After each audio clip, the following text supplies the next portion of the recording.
On any given day, more than 1 billion of the world's children go to school, whether they sit in buildings, in tents, or under trees.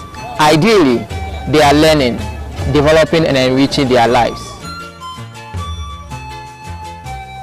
Quality education has the power to end intergenerational cycle of inequity, improving the lives of children and the society in which they live.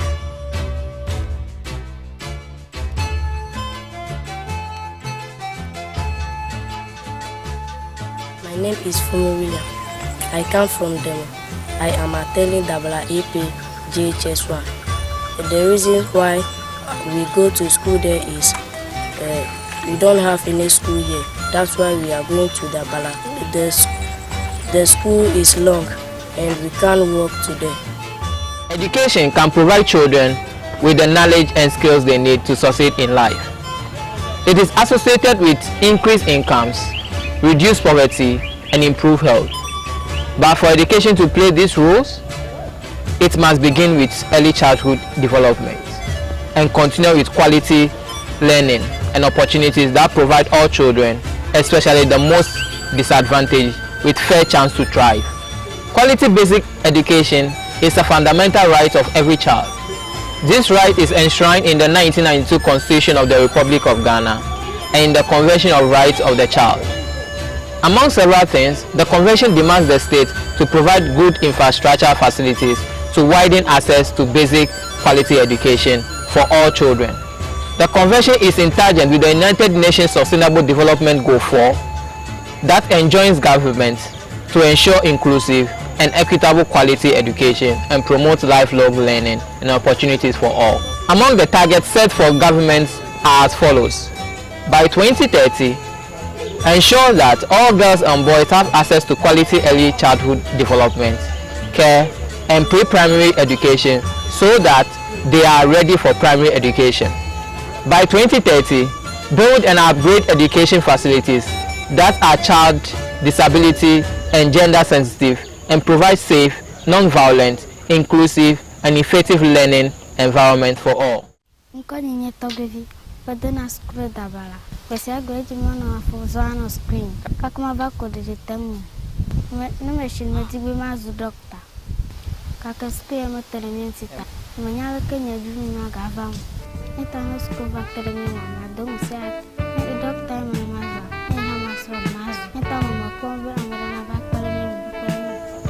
According to the UNICEF report 2016, however, over 59 million children of primary school age are still out of school and more are being denied access to basic education.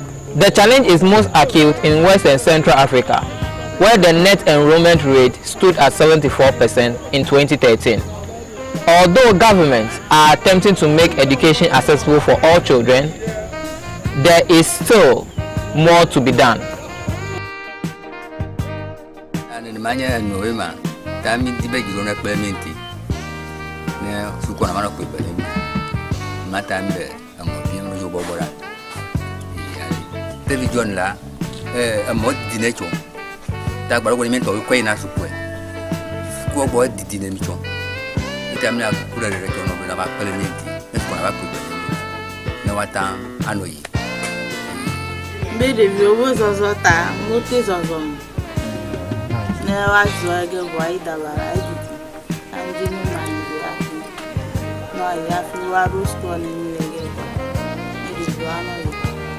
As recorded by UNICEF Ghana, nearly 623,500 children of primary school age in Ghana are not enrolled in primary school, and 1 out of 4 children in the kindergarten age range, that is from 4 to 5 years of age, are not in preschool.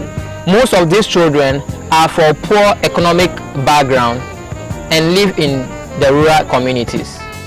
This situation is very similar in Deme and its adjoining villages, that is Sagbakope, Kosamkope, Dzokplenu, Patukope, and Avorvlotey, where children of school-going age do not have access to basic quality education. My name is Avorvlotey. I come from Deme. I am studying primary school. The reason why we are going to school at Deme is because there is no school around us, and the road is too far for us. Sometimes we come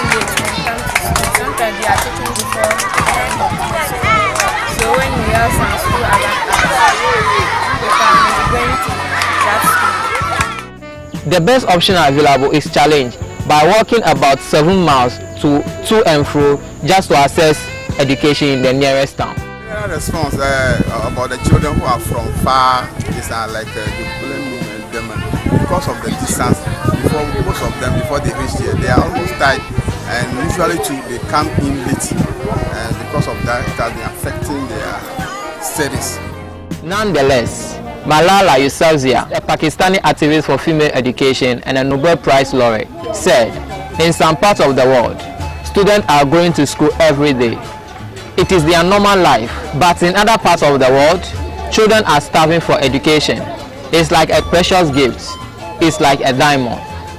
And this is exactly what the children in Deme and other deprived villages are experiencing. The children are seen in this video have to walk miles to school, and by the time they get back home, they will be tired. This affects their studies both in the house and at school, as confirmed by the headmaster of the nearest school.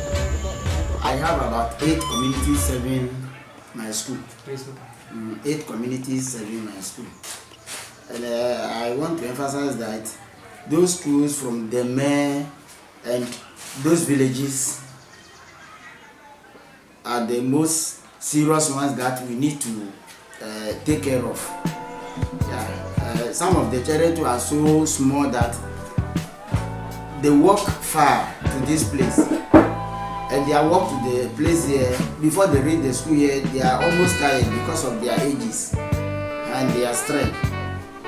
And even in the food wise, before they reach here, whatever they ate in the home finishes before they reach the school, and they go hungry again, and they need to buy food. Sometimes too, the parents don't give them money to buy food to eat. Sometimes I have to bring out money from my pocket to buy food for those smaller ones who go hungry. And also, the distance affects them so seriously, because when they come and then go into the classroom, they feel very tired, and sometimes they even doze in the classroom because of the walk. Our statistics indicate that about 124 children in all the affected villages do not go to school due to the distance and the nature of the road network. There's an initiative to assist these children, getting a central point school for them to make it shorter in distance for schooling. I think it will help me a lot, which this challenge will be solved, and I think the academics too will come up. It makes them even calm down in the academy, because since they doze before teaching goes on, they don't listen to anything, and actually they cannot perform. So it's affecting them seriously. Parents are afraid to allow their children to go to school due to the high level of insecurity on the road.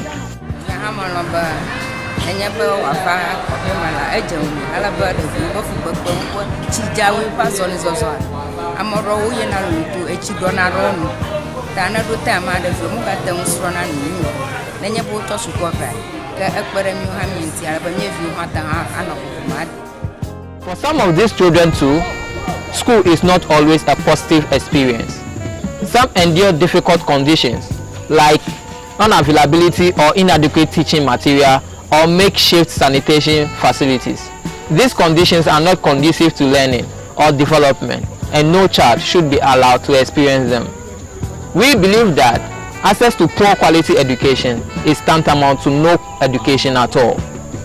To tackle this problem, PeaceAids International intends to provide a 9-unit classroom block which include auxiliary facilities such as health posts for first aid, a library, and an ICT room to serve all the affected communities.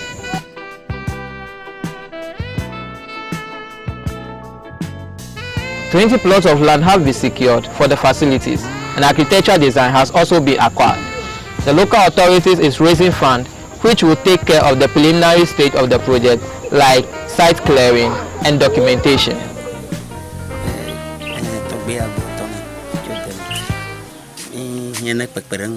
Community all around area, Deme, Dzokplenu, Kosamkope, sagbakope, Avorvlotey.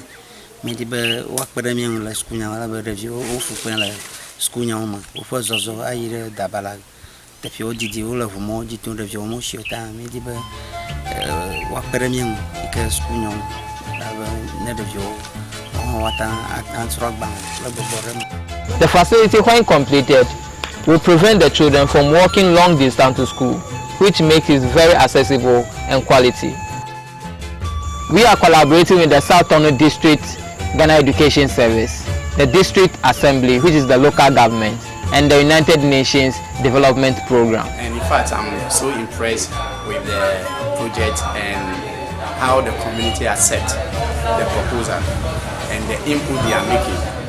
Actually, I'm from this area and I know what the people normally go through, and me myself I'm a living testimony because I've experienced those things from my basic education.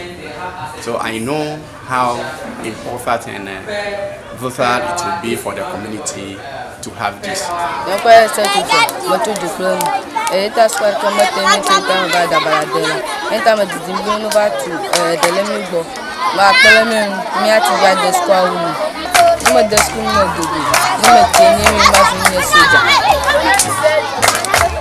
The PeaceAids International is therefore calling on corporate bodies, individuals, and international organizations to support in cash and in kind to liberate the children from this ordeal. We therefore would not lay in wait under the illusion that the government will do something. We rise to correct the situation. So we say, help us build it. As our motto goes, one for all for one. We stand together and we build together and we solve the problem for these children together. Thank you.